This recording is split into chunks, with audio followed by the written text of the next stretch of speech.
Good morning and welcome. It's the Thursday edition of Sports This Morning. We're glad to have you here with us. My name is Yemi Adebayo. Good morning and welcome. I'm Tayo Salam. Always an action-packed world of sports, and it's such a delight to have you join us to talk sports. I'm Austin Okonakpan. I'm inviting you to not just watch this show. Come, let us play for the love of the game. So pick up your rackets and balls, because this morning on the show we're playing some tennis. Yes, you know how to play tennis. We'll be talking about tennis in Nigeria, prospects and challenges, a review of 2015 and preview of 2016. How can we make tennis in Nigeria admirable? Because I believe that someday tennis in Nigeria can produce a Novak Djokovic or even a Serena Williams. Laugh, smile, you never know. Okay, we move on from there, and it's the 24th edition of the CAF Awards. But the big question this morning on everybody's lips is that, can Pierre-Emerick Aubameyang and Andre Ayew stop Yaya Toure from setting a new record at the awards? Remember, he's won it 4 times, so if he does it again today, it becomes 5. Wow, what a question, and we'll find out today. Also on the show, from Abuja to England, where Everton have the advantage in the Capital One Cup semi-finals after Romelu Lukaku scored the winner against Manchester City. It's just the first leg. There's still one more leg to play, and I'm not ruling out Manchester City just yet. Nobody will. But it's a good one for Everton. Yeah. I wouldn't say I'm surprised, you know, but it's a 2-legged affair, so you know anything could still happen. That's right. But the good thing is, at Goodison Park, Everton showed that they have the quality to go all the way, and they didn't show any respect to Man City. Yeah. And if you watch the game, you'll see it was a well-deserved victory. Surely, and what a masterclass performance by Barry. You know, Barry, yeah, old Warhorse. You know, you look at him.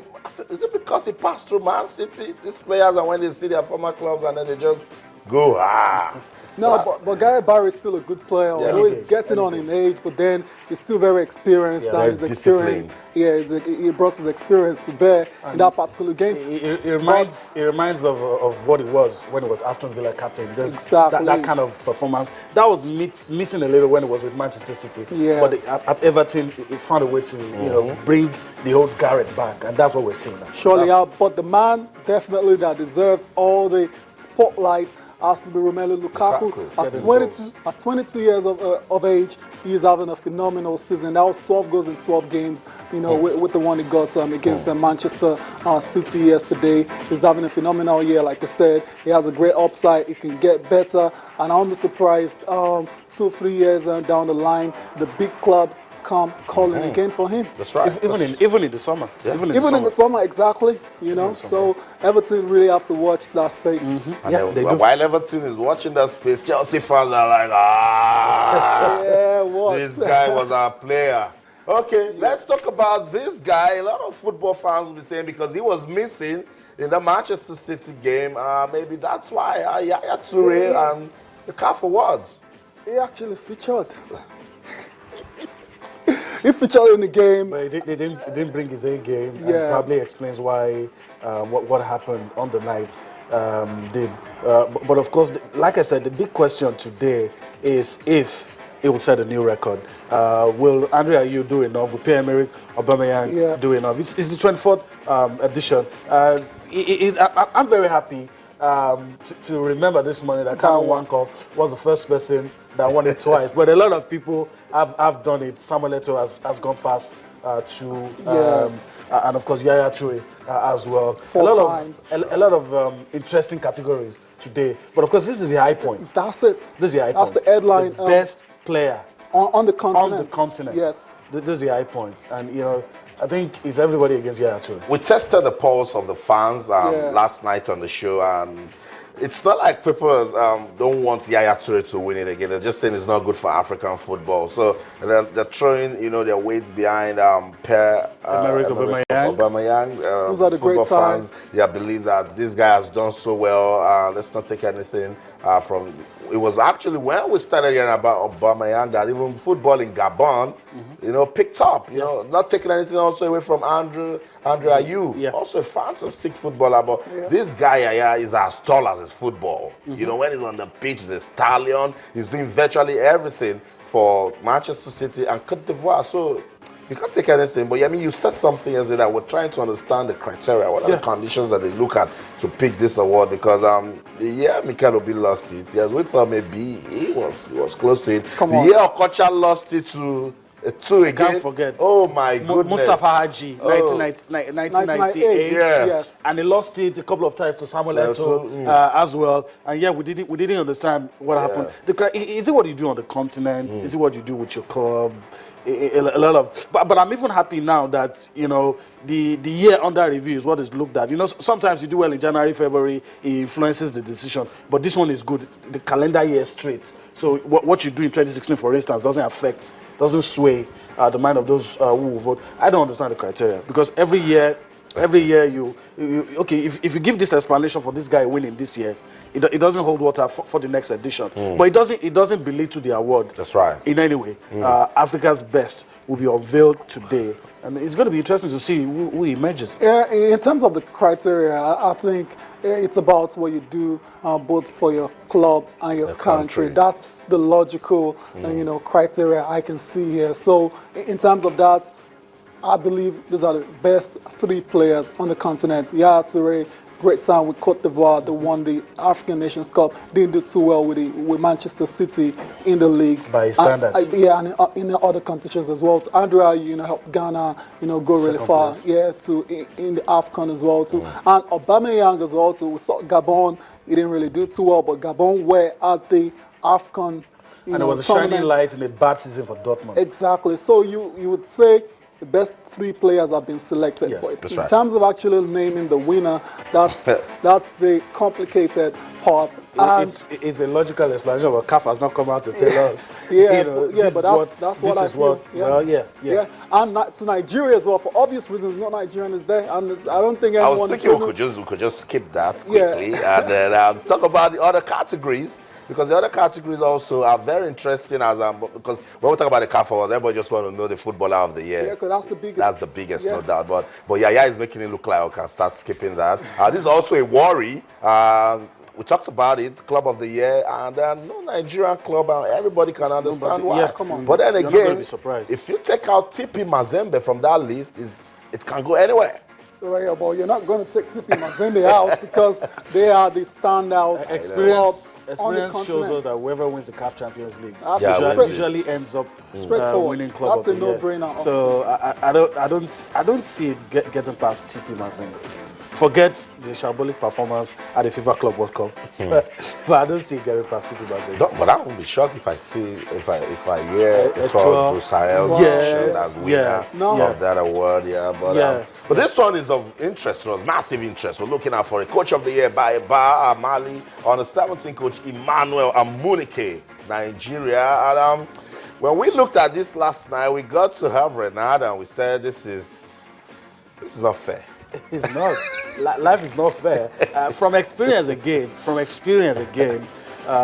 in the year that you have the AFCON, the coach that wins the AFCON usually heads up. And because we have our man here, we are hoping that Renard would not be in this category, but he is there. And I also have love for Benzati. Tipi Mazembe.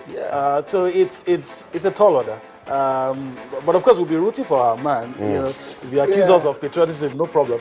But we'll be rooting for our man. But it's a tough call. I think he's going to go to Renard. Yeah, obviously, like you said, AFCON, biggest tournament. As regards Africa in 2015, the Under-17 World Cup, it's massive as well too. And Amunike did really well to win a 5th title for Nigeria. No one will get really pissed if the award goes to Renard. Tabatayo, someone will say, if you give Renard Coach of the Year, National Team of the Year, come on, you can just say, since we've given Renard.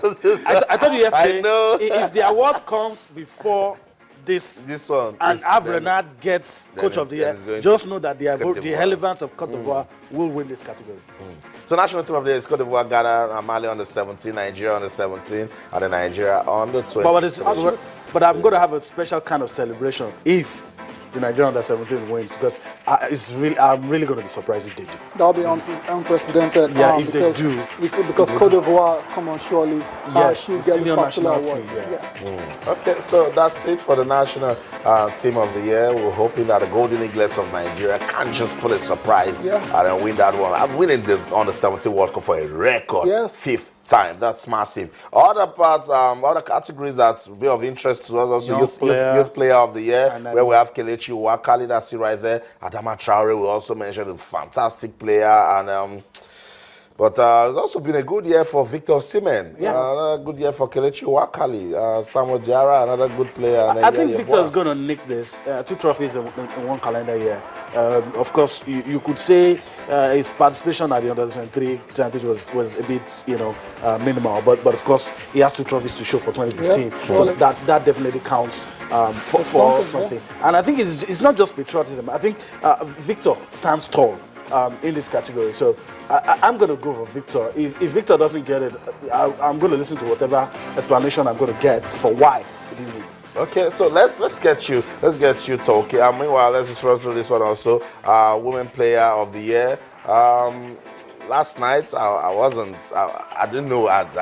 You keep saying it that you don't know when your patriotism just comes into this job. And I just jumped to Ngozi Ebere. so Gammo, it's had a fantastic year for Cameroon and women's football. So, but again, it's women's football. The category is fluid. You can go anywhere, and people will clap their hands and say, because women's football is, still on the rise in Africa. But the category where you have the most promising talent. Well, Ogene Carrot. I'll close my eyes. I'll pick Ogene Carrot. No, you close your eyes because you're sitting like, because of what he did at the Under-23 championship. It will count. Yeah. It will count. But there's more recent. There's Digu Diarra there also. Let's wait and see. But I'll close my eyes and pick Ogene Carrot. Yes. Nigerians. Hopefully Etebo wins that particular award. But then just a quick one back on the main award for the night. I know a few Nigerians are disappointed with the fact that there's no Nigerian on the list again, and that it's been a while, 1999, since we tasted any kind of success on this kind of night. So, but we have to understand that that everyone has got his own time. We all have our times under the sun. In the 1990s, I remember Nigeria was quite dominant in this particular award. Yekini, Amunike, Ifeba, Kanu won it twice. Even saying that we were dominant is mildly putting it. We're more than, I mean, there were years where 1, 2, 3, 4 Nigeria. Exactly. So we wish that those kind of years we wanted to come back. But the reality right now that's staring us in the face.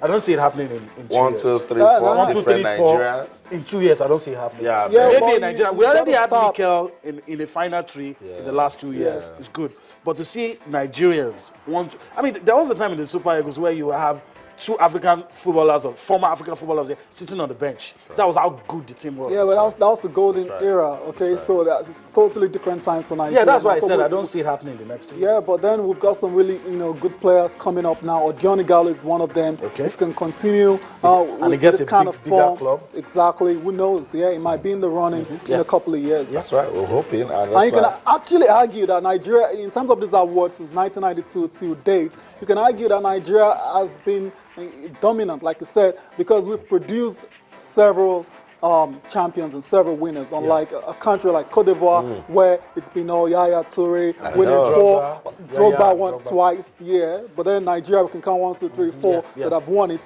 or a country like Cameroon, where it's been all Samuel Eto'o who's won it 4 times, and the other person you can think of is Patrick Mboma, who's won once. That's right. So you get my point. That's right. You can argue that Nigeria's produced a lot more talent than these other countries, and we deserve to be producing more. So the authorities, the NFF, they should step up. They need to step their game up. We need to discover a lot more talent. We have them all over the country, put the necessary, machineries in place so we can discover a lot more talent. Totally agree with you, Tayo, because every time I speak to people, we talk about the CAF Awards, it's a reflection of Nigerian football. Now, we don't have our ladies in the category, we don't have our women's in the women's team, in the ladies category, they're also missing.